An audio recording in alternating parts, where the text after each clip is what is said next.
Hello, everyone. Welcome to the official ScaleupStream podcast. I'm your host, Youssef. We have Gary Jinks, CEO of ScaleupStream and the founder of GLJ Group and South Valley Angels, joining us today. Gary, welcome. Oh, thanks for having me. You. So let's dive right in, Gary. And I like to start off with what is the startup model?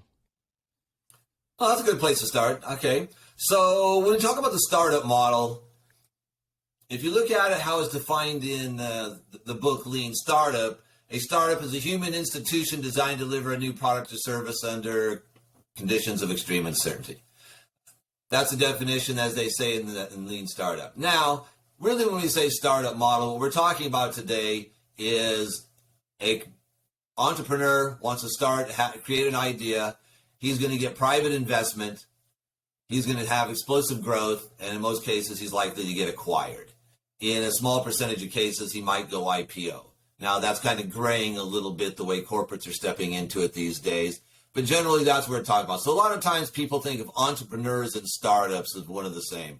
Oh, well, I'm going to go to the Silicon Valley. I'm going to launch my startup and be the next Google.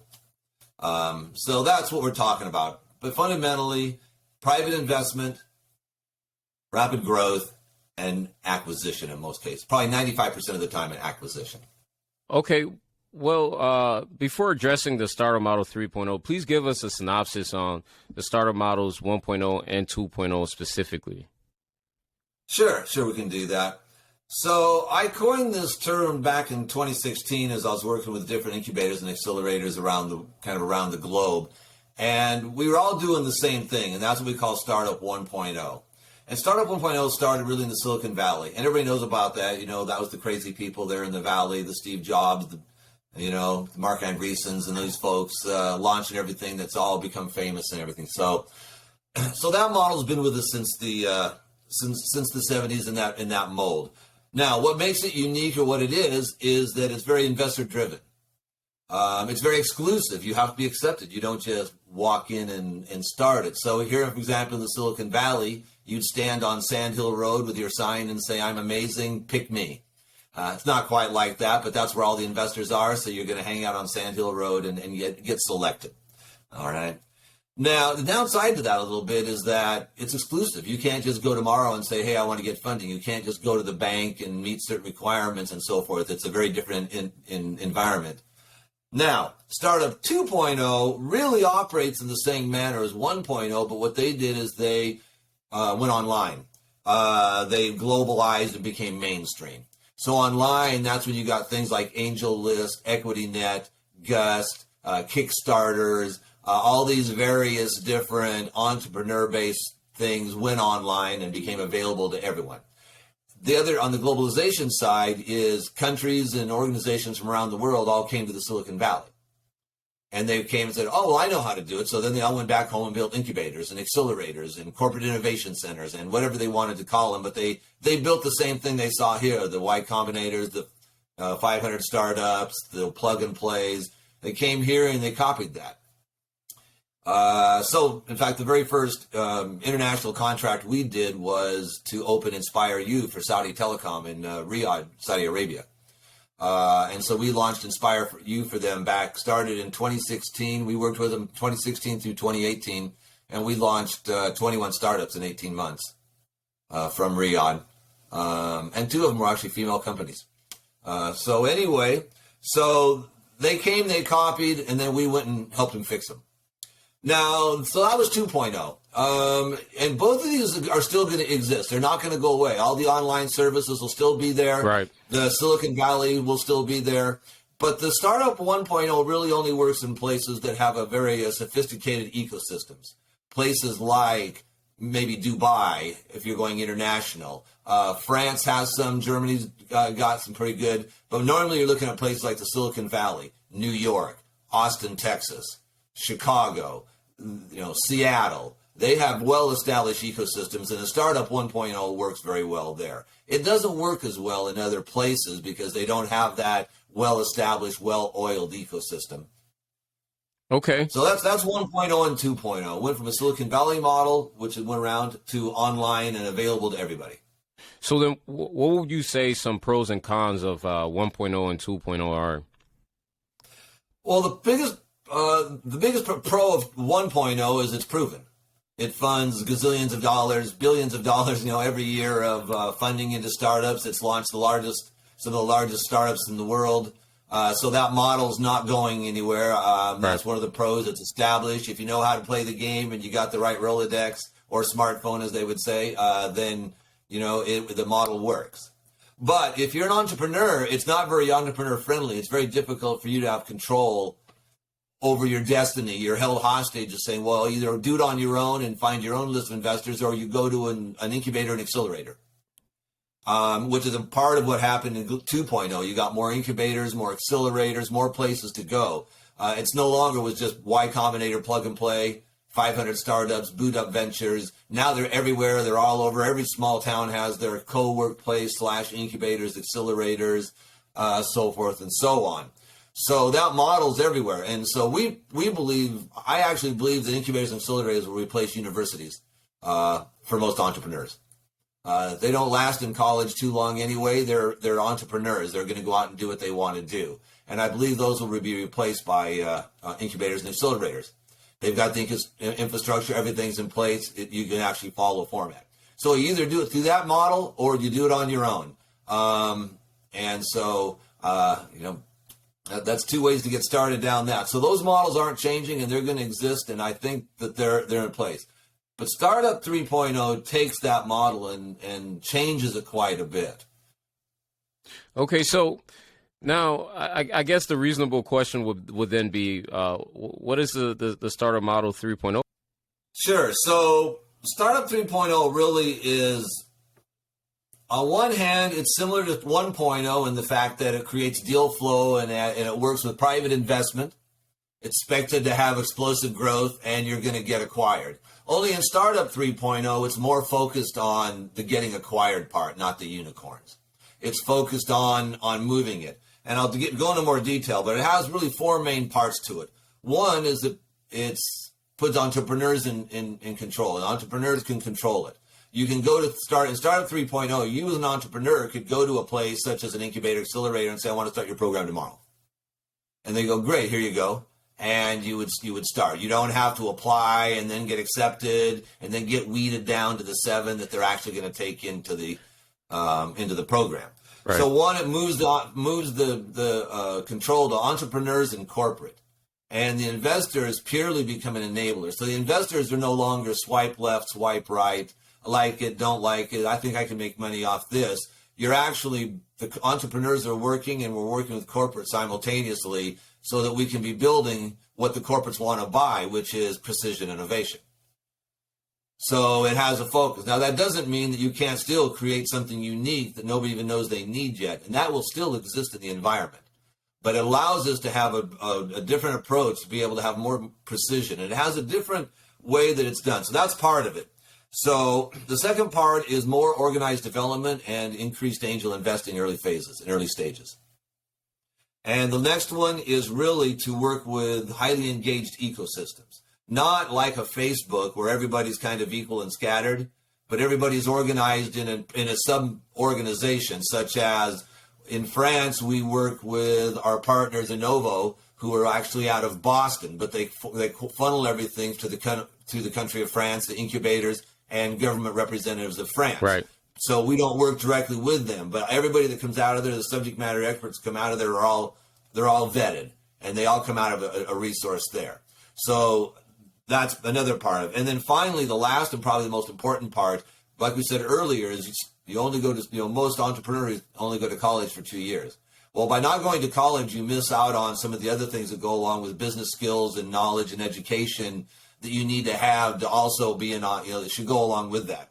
So the fourth piece of that is creating entrepreneurs a career path. So those are the four fundamental pillars of 3.0. Is accessible, investor, entrepreneur control, connection with corporations, less reliance on VCs. Okay, so let's stick with the conversation of accessibility. As you mentioned in the previous models, startups are basically standing on sandhill roads with a sign "Pick me," right? And right. So how pivotal then is accessibility to the startup model 3.0? Well, I think for it to be accessible, then it has to be available to everybody. Because innovation doesn't create in a vacuum. Just because you're so in a certain location, you may have a great idea and a vision and the ability to drive something to a direction. You probably don't have all the tools in which to do so. So there has to be, for 3.0 to work, there has to be a scalability in there. Keep in mind that the purpose of 3.0 is to meet the demand for innovation. Corporates are demanding innovation more than they've ever done before. And they're investing money into that more than before. They've spent $57 billion in 2019 funding startups. And so they're going straight to the trough and they're funding startups, maturing them. If they mature, they buy them. If they don't mature, they say thank you very much. And, then you become what we call fail as a startup, but succeed as an entrepreneur.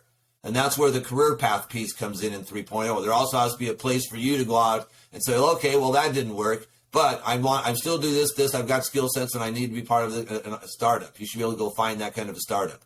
And 3.0 has to include that so that you have this ability to build a entrepreneur base. And LinkedIn's trying to do that, but their model's not built for that. Their model's built for employer, broker, dealer, employee relationships, not entrepreneurs who kind of come in and spread themselves all over the place and do all sorts of different things and are hard to track and don't do anything long enough to fit their model. They're trying to do that, working on it, but 3.0 will come with that inherently as part of it. So accessibility is the most critical part of it. Accessibility and engagement, the ability to have access and engage with like minds. Okay, so it seems as if the overarching goal here is innovation, or at least that's the focus of the 3.0 model, innovation, corporate innovation. Now, with that being said, there seems to be a correlation between Startup 3.0 and SPACs. Would you agree with that?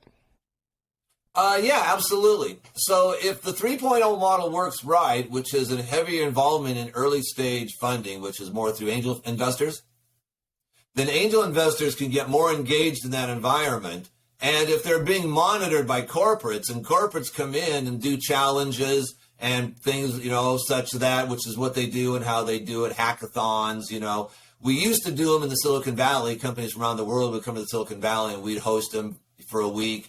We'd look at startups, they'd interview them, they'd have events and so forth, and there'd be winners and these kind of things. That's moving, that's moving more online because of the, COVID and everything else.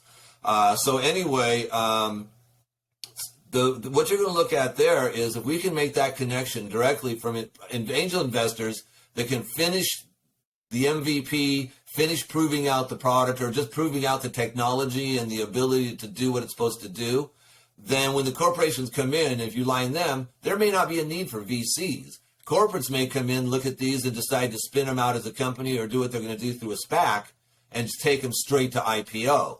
And if that happens, then the VC doesn't play as big of a role. The VCs will do what VCs do, which is launch the unicorns.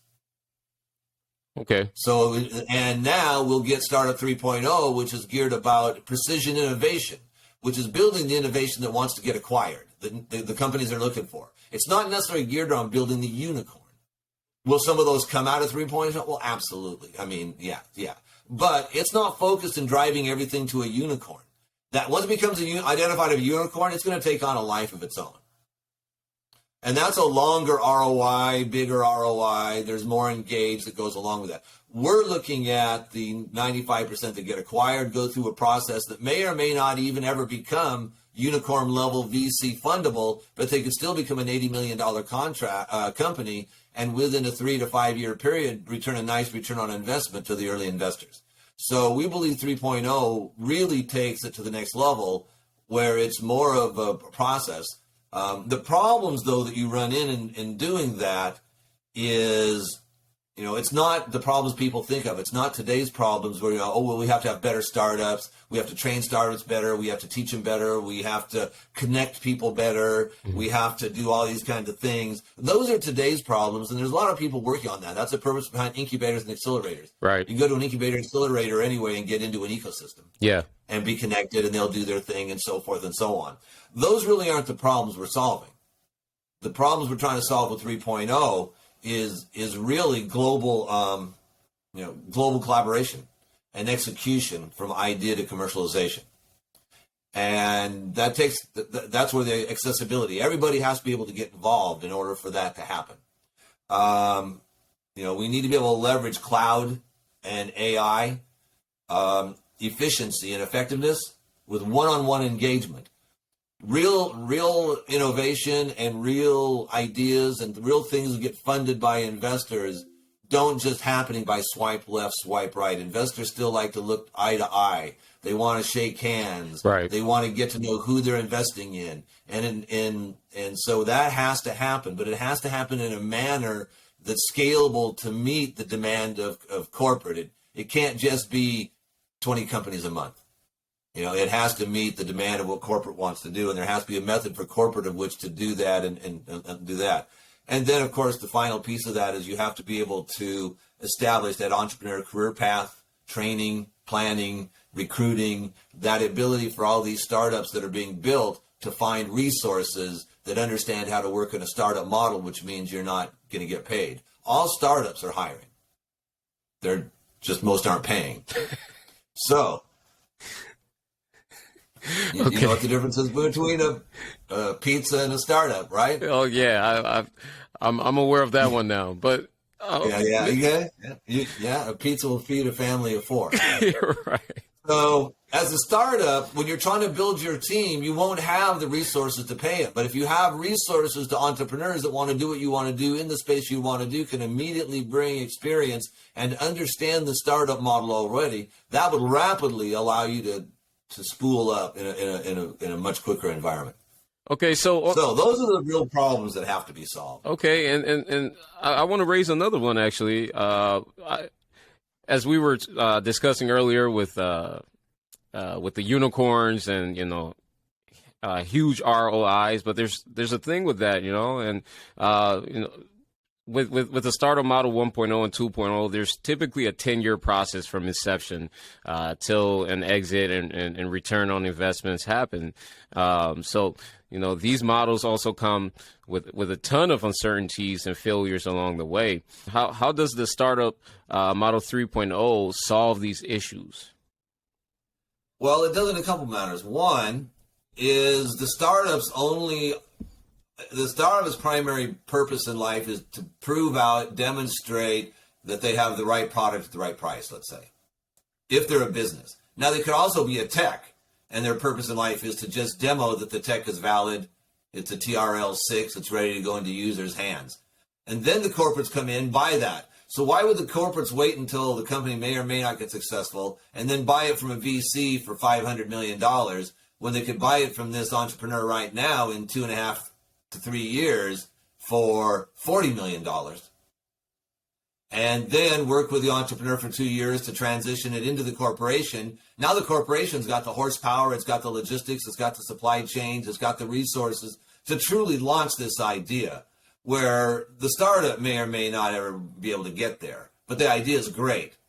So in this case, the entrepreneur proves it out, the angels prove it out, it gets acquired or goes into a relationship from the the corporate step in now, and they take it up, and now they have the ability to turn it into production tomorrow. If it's a hardware product, put it into 400 stores. If it's a retail product, they've got the horsepower to do it. Slightly different model. Right. Okay. So there's no VC requiring us to spool up there to get it there. Right. Right. Now, Gary, I like to quote you on an interesting statement I hear you say often. And so, quote, "Fail as a startup and succeed as an entrepreneur," end quote. Now, how does this relate to the startup model 3.0? Well, because most startups will fail, and in order to meet the demand for innovation, you have to build ideas, and you have to have a lot of ideas, and you have to go through the process of shaking all these ideas out into it. So people think about, I've got something that's really innovative. Well, that may be, but it's only innovation if somebody's using it. If it doesn't get commercialized and get put into somebody's hands, it's not an innovation. It's still just an idea. So now there's a lot of ideas, and there's a lot of ways to form an idea, and you could have 10 people with this fundamentally similar idea going after something, And the real solution may be neither one of them. None of them by themselves are a company I would fund. But if all 10 of them got together and created one company, I'd fund it in a heartbeat tomorrow by noon. Now, how do you do that? How do you get that common idea that 20 people have and get them in the same room at the same time so they bump into each other and go, oh my God, I'm on board with you. I agree. And at the end of the day, it's like, oh my God, look at this. We got a company of 20 people. What the heck are we going to do now? That's kind of where I think that comes together. There's a vacuum of need for entrepreneur style people in the startup world. It doesn't have a lot of people that have experienced. And when you find people that understand it, like in the Valley, one of the reasons Silicon Valley is successful is there's decades of experience in the Valley. From people like myself who've been doing it for 20 years, to young people that just grew up in the Valley, and it's always been part of their vocabulary. And so it works real well here. A lot of people are experienced on how it works, how to make it work, and they understand the fundamentals. Most of the world doesn't understand that. But if you can get yourself in an environment where enough people around you do, you will learn it faster. And right. That's kind of where that 3.0 and fail as a startup and succeed as an entrepreneur comes in. Okay. So, Gary, what role does ScaleupStream play in this? Okay, well, you bring up ScaleupStream, so that's a good one. So ScaleupStream is the tool that actually allows this to happen in simple terms. So again, if you take a look at what we're trying to do, we're trying to solve the demand, address the demand for innovation that corporates are trying to buy. Again, we're going to push this unicorns off to a side. We're going to leave them off on the island. They can do their own thing, and we'll read about them in Newsweek. Maybe be part of a couple of them, who knows. But what we're really going to focus on is this large machine of demand. I've got to have what's going to be the next hottest thing in a smartphone. I've got to have the next this, AR, VR. I've got to have, it's coming. Everybody wants something. I need programmers. I need coders. I need things that do this. We're in the same position today as I believe we were in the 1990s when the computer was starting to hit everybody's desk at home. That actually could connect to the internet at 3,400 baud. Anyway, so that's where we are today with what's coming with the technology right now. We know it's coming. We know it's going to bring amazing things. We don't necessarily know what it's all going to look like. Now, we're smarter and more sophisticated today than we were then. Right. But it's still coming. It's a green field. There's a lot of things coming and a lot of things going to happen. And everybody's going to have to be on top of the leading edge of it, and they've got to have it now, or you'll get left behind. Moore's Law of 18 months, man, you're talking 6 months now. Everybody's got to have things. So this demand, and startups and corporate have already made the transition. They're already funding startups. They're already moving down this world. They already have all their incubators. They all the Fortune 500 have a venture arm that funds startups. When we worked with Saudi Telecom in Riyadh, their venture arm was STC Ventures, Saudi Telecom. So STC and STC Ventures, no surprise there. Just like any large telecoms or anything here in this country. So they all have their arms. And it's going to be easier and better to find the innovation outside, acquire it, and then just tighten it up with your engineers that really know how to make it work and how to scale it. And you're just going to see more of that coming along. That's tech for tech will be very black and white that way. The other stuff, will fold out in other ways, whether, like you said, SPACs, whether they get spun out as just an IPO of a standalone company and all of a sudden become, a large company overnight because people invest, or how that works. The vehicle will be different. But the concept of creating an idea and commercializing it is the biggest value. So really where ScaleupStream comes into that is the ability to facilitate finding and acquiring innovation. Okay. It's the tool to do that. Well, Gary, I know that you're really busy, man, and have a lot going on. If you have any finishing remark for our community that you'd like to leave us off with, that would be appreciated. Sure. All I've ever done is innovation. Innovation is about getting the right minds together to think about all the little things to make it a product that gets into somebody's hands. It's a journey, and it takes a lot of things and a little bit of luck. And I think, with you bringing up ScaleupStream, I think it's a great place to start, grow along with that and, take advantage of what's out there and keep chasing your ideas. All right. Gary, thank you for joining us today. Thank you for having me.